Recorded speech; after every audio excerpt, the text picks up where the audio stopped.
it off if you can. But God isn't laughing. You sons of the sorceress, whom do you ridicule? Against whom do you make a wide mouth and stick out the tongue? Are you not children of transgression, offspring of falsehood, inflaming yourselves with gods under every green tree? Let your collection of idols deliver you, but the wind will carry them all away. A breath will take them. But he who puts his trust in me shall possess the land and shall inherit my holy mountain. Of course, we're not suggesting that every time a tongue is stuck out, it represents this level of demonic rebellion, any more than this hand gesture always represents Satan. But clearly, in certain contexts, it can have a deeper, darker, and more spiritual significance.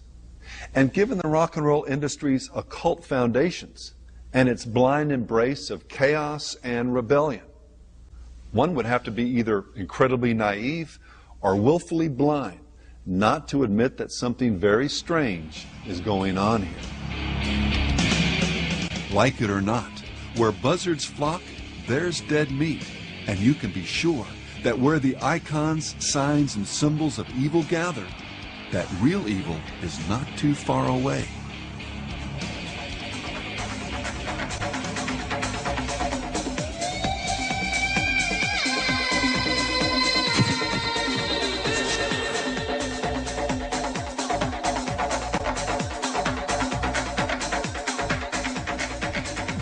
There's a whole new generation of young people who are discovering that psychedelic plants and vegetables can be used for trance experiences. It's called acid house music. The basic strategy here is you set up a hypnotic trance experience with either LSD or ecstasy, and you just kind of dance for 4 hours. And then there are certain words, mantras that come in and out.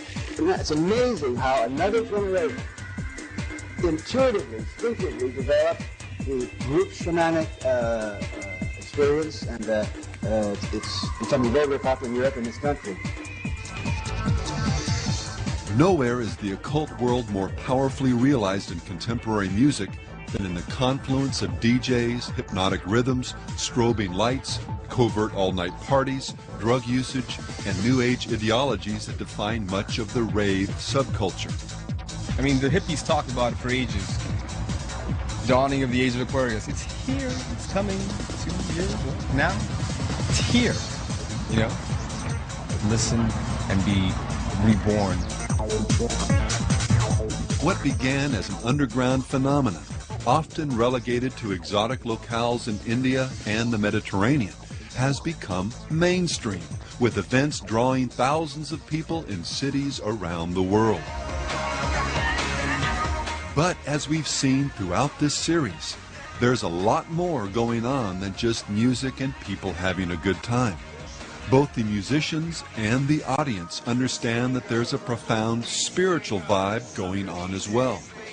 You should let go of all your inhibitions and dance your socks off, because that letting go process will open you up. You can't bottle the feeling of just total euphoria. Like when a DJ just brings you like to this level where you're just like totally out of your head. Your consciousness is expanded because of this supernatural thing that happened to you. As close as you can get to God, this is the closest I've ever felt to being with God. Rave music and techno music and the new dance music is the flowering of new spirituality.